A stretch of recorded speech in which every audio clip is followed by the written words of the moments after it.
وقل رب زدني علما.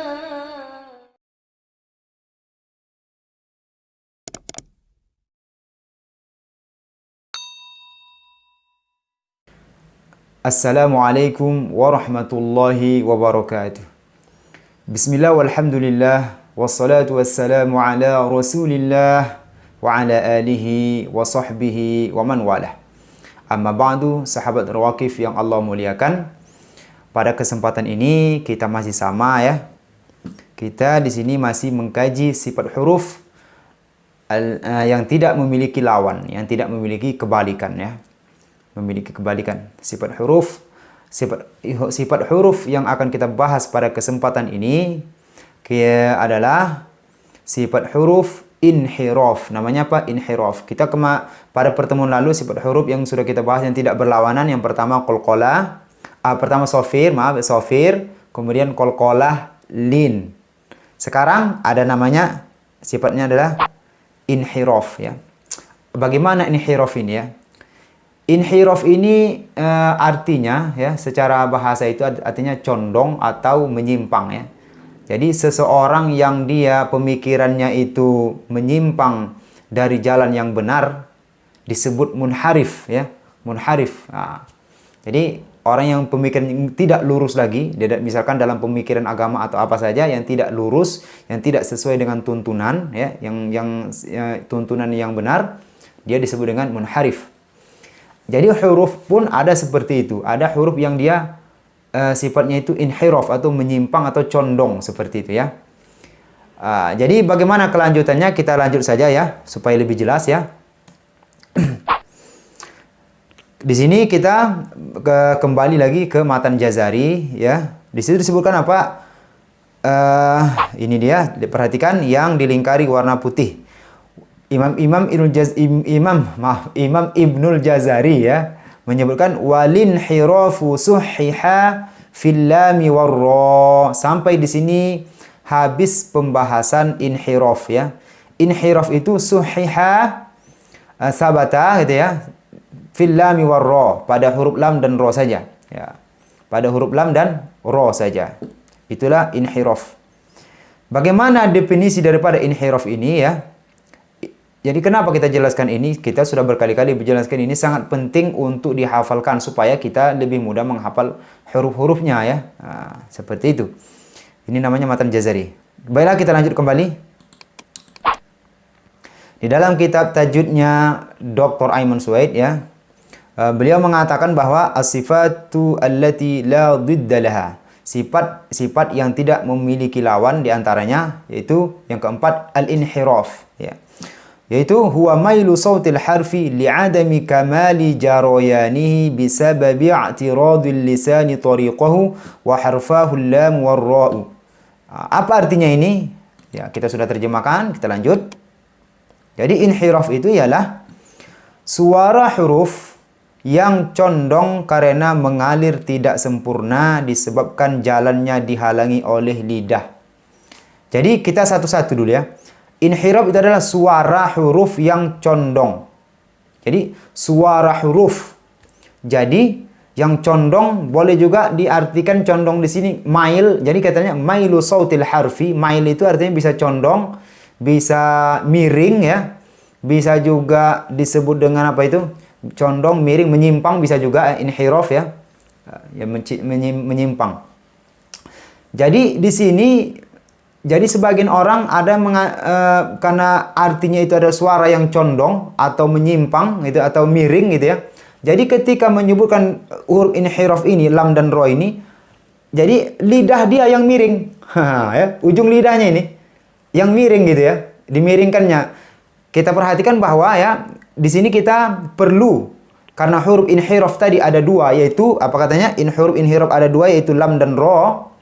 Maka kita di sini sangat penting untuk mengetahui di mana tempat kalau huruf lam dan ra. Kalau sahabat-sahabat Rawaqif sekalian yang tidak paham di mana makhraj huruf, kita pertama lam dulu ya. Silakan, kita sudah buatkan makhrajnya pada pertemuan-pertemuan yang lalu-lalu sekali ya, udah jauh ya. Silakan klik link berikut ini ya. Makhraj huruf lam ya. Jadi di sana disebutkan bahwa lam itu keluarnya di ujung lidah ya, ujung lidah, tepi ujung lidah yang dekat dari bibir. Ya. Jadi sebagian orang karena pengertian inhiraf itu adalah condong atau miring atau menyimpang seperti itu ya. Jadi lidahnya yang dimiringkannya gitu. Lidahnya yang dimiringkan ke kanan atau dimiringkan ke kiri. Ini keliru ya. Bukan lidahnya yang miring, tetapi suaranya. Ingat. Jadi katanya suara. Tengok lihat ini. Suara huruf yang condong. Jadi yang condong atau miring atau menyimpang itu apanya? Suaranya, bukan lidahnya. Ya. Suara huruf yang condong. Kenapa dia condong seperti ini? Seperti itu ya. Karena mengalir tidak sempurna. Karena mengalirnya tidak sempurna. Jadi lam tadi dia mengalir, makhrajnya kan seperti ini. Karena mengalir, kenapa dia tak sempurna mengalir? Karena tempatnya, kenapa dia condong gitu ya? Kenapa condong? Condongnya nanti ke samping kanan, ke samping kiri. Kenapa? Karena mengalir tidak sempurna. Kenapa dia mengalir tidak sempurna? Disebabkan jalannya dihalangi oleh lidah. Sebab suaranya terhalang oleh lidah. Jadi begini, singkatnya, kalau misalkan lam ya, tempat keluarnya di sini. Kan seperti ini ya, kita ibaratkan ini lidah misalkan dia seperti ini. Ya, seperti ini. Kemudian katanya suara huruf yang condong karena mengalir tidak sempurna. Disebabkan suara itu keluar dari sini, ya, mulai dari pita suara sampai tenggorokan ya, sampai ke pangkal lidah terbentur atau di sini tertutup gitu ya, tertutup makhrajnya. Maka suaranya keluar dari samping. Samping kanan lidah dan samping kiri lidah. Itu yang disebut dengan mengalir tidak sempurna. Makanya dia condong ke tepi. Coba praktekkan. Angkat ujung lidahnya ke atas, langit ya. Dekat dengan yaitu di gusi dekat-dekat tempat tumbuh gigi seri atas ya. Robaiyat, dan itu apa namanya di sini ya. Ini lebih jelas ketika sukun ya. Lam atau ro nanti ketika sukun. Baiklah. Seperti itu ya. Suara huruf yang condong atau menyimpang diakibatkan mengalirnya tidak sempurna. Kenapa mengalir tidak sempurna? Disebabkan jalannya dihalangi oleh lidah. Lidah yang menghalanginya, seperti itu ya. Hurufnya ada dua, lam dan ro. Kita lanjut. Sekarang satu-satu ya. Inhiraf pada huruf lam. Di mana inhiraf atau menyimpangnya suara ketika yang terdapat pada huruf lam. Kita lihat. Perhatikan sahabat rakib sekalian di sini ya. Ketika lam itu, perhatikan ini. Tanda ini kursor, perhatikan ya. Di sini lidah kita atau ujung lidah ya, itu nempel ke atas. Jadi suara di mana mengalir? Kalau di sini tertahan suara, nggak mengalir di sini suara ya. Di sini tertutup suara, nggak keluar ya. Di mana menyimpangnya? Jadi keluarnya dari samping kanan dan samping kiri. Ini pemandangan dari samping, di sini pemandangan dari depan. Lihat ini suaranya keluar dari sini. Adapun yang di atas ini tertahan. Dia keluar dari sini samping kanan dan kiri. Ini disebut oleh para ulama dengan inhiraf, menyimpang. Menyimpang atau condong ke tempat bukan ke makhrajnya ya, melainkan ke tempat lain ya. Seperti itu. Jadi dia condongnya suara ya atau menyimpangnya suara diakibatkan karena mengalir tidak sempurna.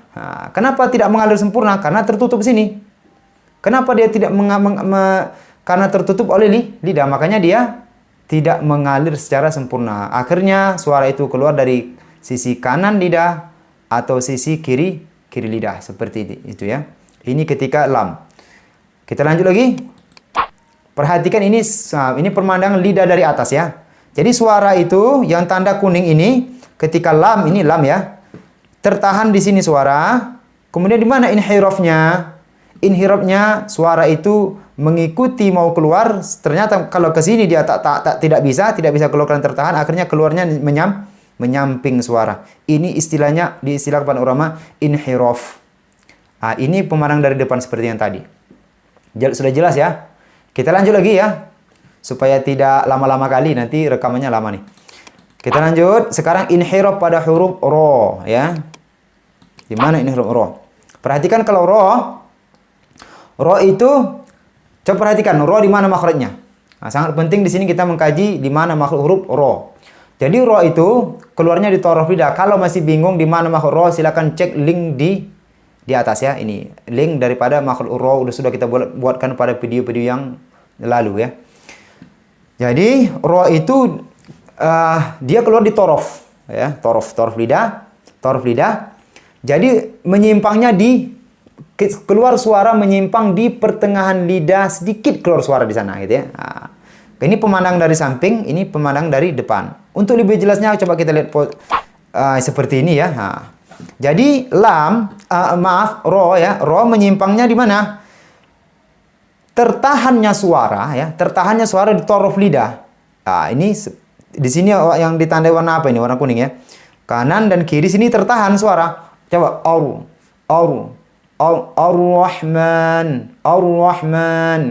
Bismillahirrahmanirrahim. Gitu ya. Jadi di sini tertahan sini suara yang tanda kuning ini. Di mana tertahannya? Di gusi atas ya, di gusi atas. Jadi di sini. Kemudian ketika kenapa disebut inhiraf? Nah, sebagaimana yang dikatakan tadi bahwa inhiraf itu adalah kecondongan atau menyimpangnya suara ya, disebabkan mengalir tidak sempurna. Kenapa mengalir tidak sempurna? Karena tempat keluarnya dihalangi ini. Karena ini menempel ya, menempel. Kemudian inhirafnya di mana? Keluarnya suara di tengah lidah, di tengah torof lidah. Dan di sini keluarnya sangat sedikit. Nah, seperti itu ya. Ini pemandangan dari atas lidah, jadi keluarnya dari sini. Ini pemandang dari depan ya. Sekarang kita lanjut lagi. Sekarang perbandingan inhiraf pada huruf lam dan ro. Bagaimana perbandingannya? Kita supaya jelas ya. Kita lanjut. Seperti ini lebih jelas ya. Kalau dia lam, ini lam yang ini lam, ini ro ya. Kita lam dulu. Lam itu inhirafnya menyamping seperti ini. Di sini tertahan suara.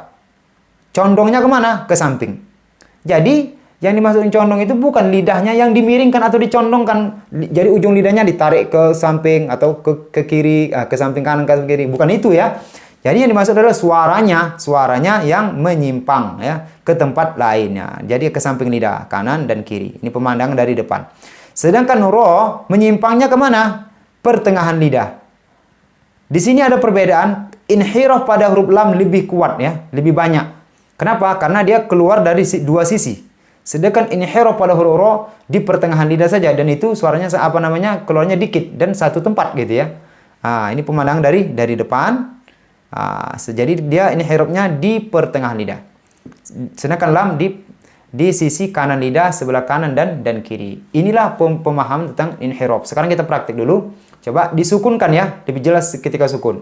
Adapun ketika berharokat ada juga inhiraf itu, tapi tidak terlalu jelas ya. Sekarang kita kita baca la, li, lu, al, Allah, alhamdu, terasa ya, di sini ada keluar suara. Ro begitu juga. Ro, ri, ru, aru.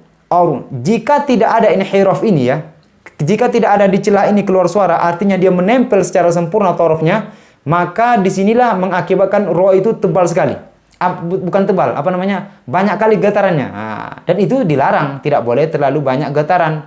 Untuk menghindari getaran itulah adanya inhiraf, keluarnya sedikit suara di celah pertengahan lidah ini. Ar-Rahmanir-Rahim. Saya tanya guru saya, Syekh Dr.